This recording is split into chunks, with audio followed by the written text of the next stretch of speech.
first heard about the Great Balboa Park midnight water gun fight of 2012 from an acquaintance on his lunch break.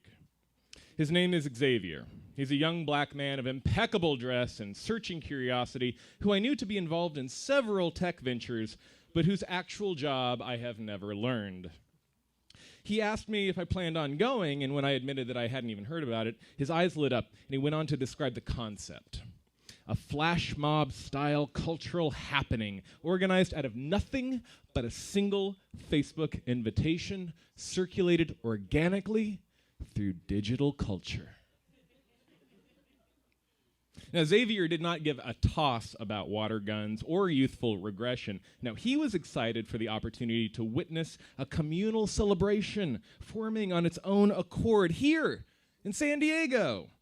The kind of utopian gesture that social media was blazing trails for, the kind of unstructured jubilee that you hear reported in cities known more for ingenuity than weather.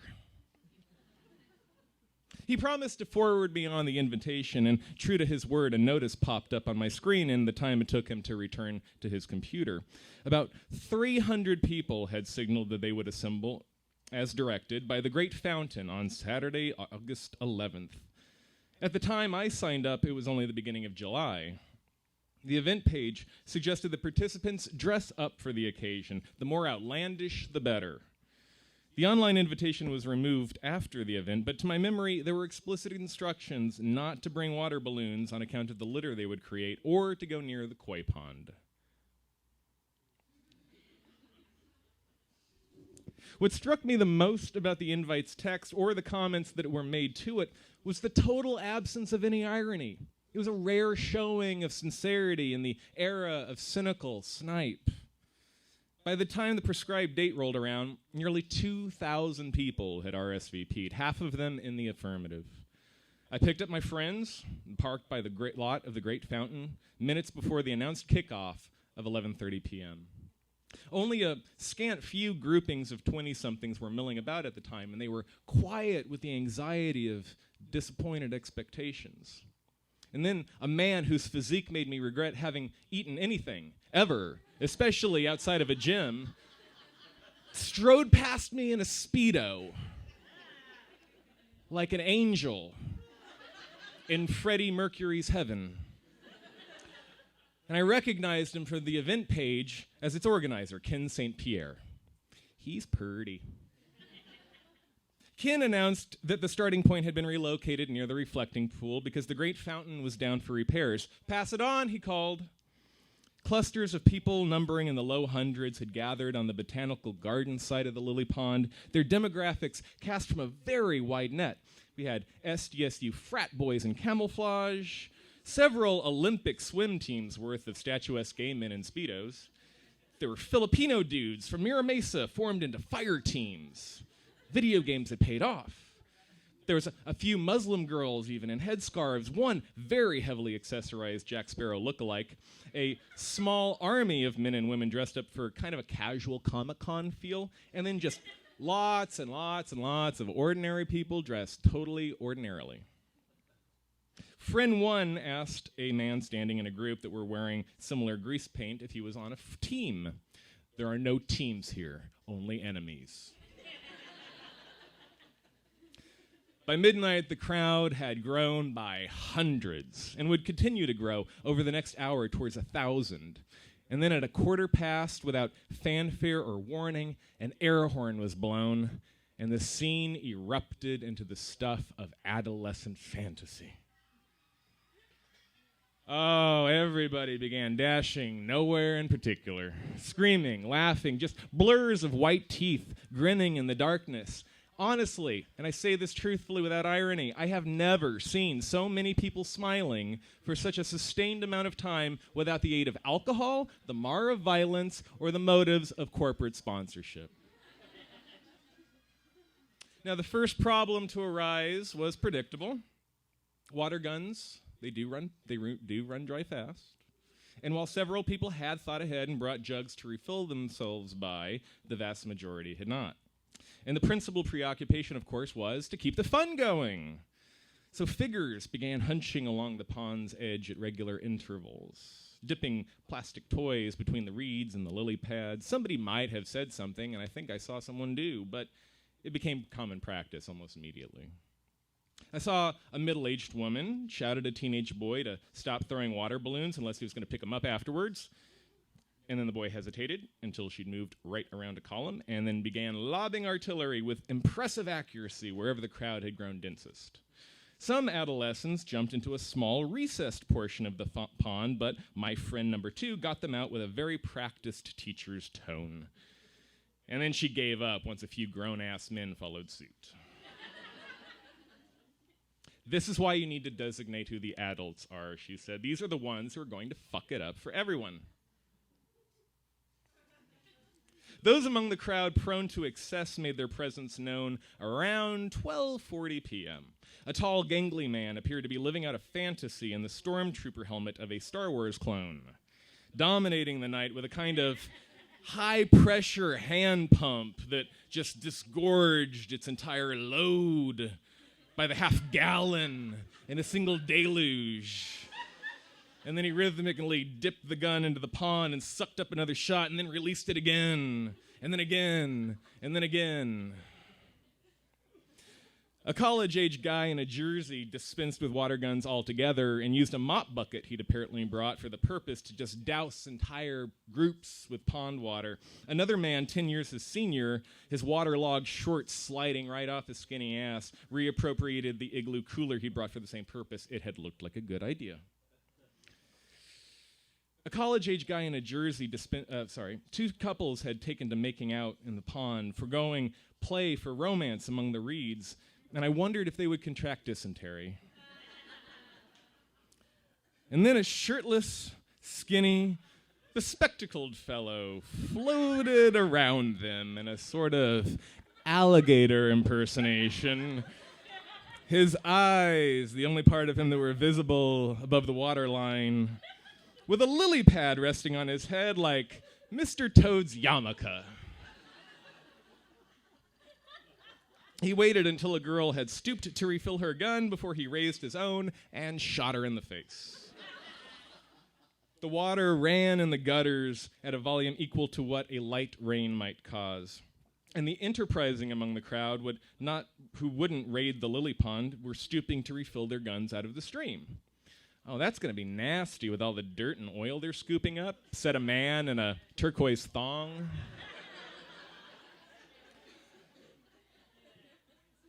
The crowd began to thin out around 1 a.m., and what I partially interpreted as disapproval of the misbehaving minority. And if the destruction being wrought by these very few, and I will stress only a few, was not drawing the appropriate attention of the mob, it was because of their being lodged within the context of 1,000 people well-behaved of their own accord and without needing any oversight to speak of, for the record. And then around 1:30 a.m., the air horns sounded again in a long, sustained blast and lassoed with this invisible force the remaining hundreds into one close mass, cheering and firing into the air. Someone began shouting, "USA! USA!" fueled by what sounded like Olympic medal fever, and the crowd immediately took up the chant in celebration of the freedom that within 24 hours would lead to their complete condemnation by society as they knew it. As my friends and I walked back to my car, a police helicopter passed overhead and then kind of slowed and seemed to hesitate in its trajectory and then began circling widely within view of the lily pond and the remaining revelers. If a helicopter can look confused, this one did. I turned to friend number 2 and asked her how shocked I was, I told her, that not a single cop or security guard had shown up in the entire 2.5 hours we'd been there. I asked her what she thought would be more surprising if the SDPD didn't know about a gathering of that enormity, one that lasted that long and had been advertised an entire month in advance, or if they had known but had just chosen not to intervene. They had to have known. There's no way. Well, maybe they didn't think the crowd could control. They didn't think they could control a crowd that big. Friend number 1 offered. No, of course they did. Look at who was there. It's just a bunch of pussy little bitches like us. If they told us to go home, everyone would have shuffled their feet and gone, okay.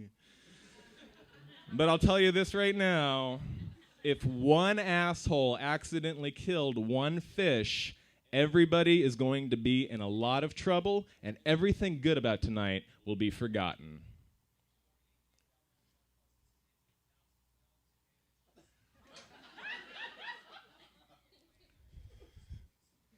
Seemed like a good idea at the time. Accordingly, the next morning's news cycle was dominated by the San Diego TV news community's waspyish harbingers of doom. CBS's local San Diego affiliate won the prize for both hyperbole and fabricating hysteria and shitty reporting through the knit-browed, pearl-clutching Shannon Handy and Angelique Lizardi, who announced, in turn, that they'd spoken to several people, because that's journalism, who had told them that all the fish were dead or expected to die. Now, it was Katie Orr, the Metro reporter for KPBS, a real news organization. She was the first to correct them by reporting accurately that, in fact, no koi had died. But even after she did so, CBS not only failed to correct their stories, they re-syndicated the bullshit off to their affiliates from Los Angeles to Virginia, proving once again that CBS San Diego is to journalism what the orange dusting on a Cheeto is to actual cheese.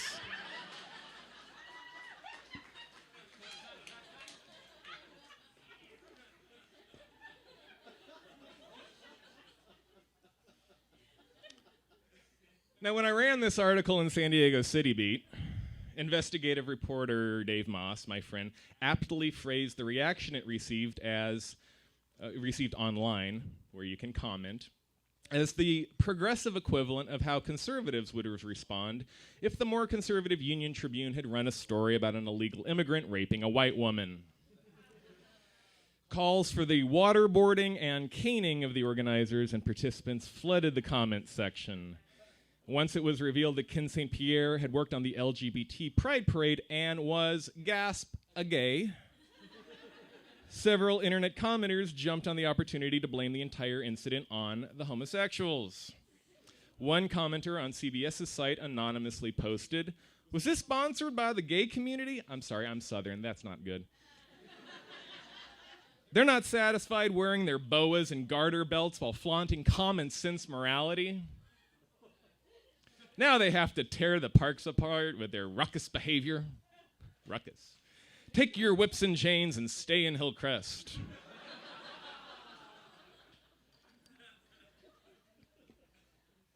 But if they did, how would I ever find a nice apartment? It was after 3 days of unethically bad follow-up reporting by local news affiliates and column after column of eye-rolling, nostril-flaring, vitriolic rage by the San Diego community, many of whom I knew as my friends and the spouses of my friends, that I finally found a righteous indignation of my very own. And it is here that I will now stop talking to you as a reporter in favor of the personal. Think of me now as your friend. See, back in March of this year, when 14-year-old Richard Carrillo caught a bullet in the head when he was walking through the Mount Hope neighborhood, none of the people I saw losing their shit over the Lily Pond fiasco said one goddamn word. Back when I reported on how Anastasio Hernandez Rojas was tasered to death by the Border Patrol while laying in a prone position in 2010, none of these same people could be bothered to type out a response online, much less march down the street with torches and pitchforks in hand. But when a bunch of careless, stupid kids startled a couple of expensive fish, at long last, I witnessed my generation and its media wake from their slumber and announce to the world exactly what they would and would not stand for. And so of all the characters in this little, quaint human drama, it's to these people who picked this to be their crowning moment of rage that I choose to say, go fuck yourselves. Justin Hudnall, everybody.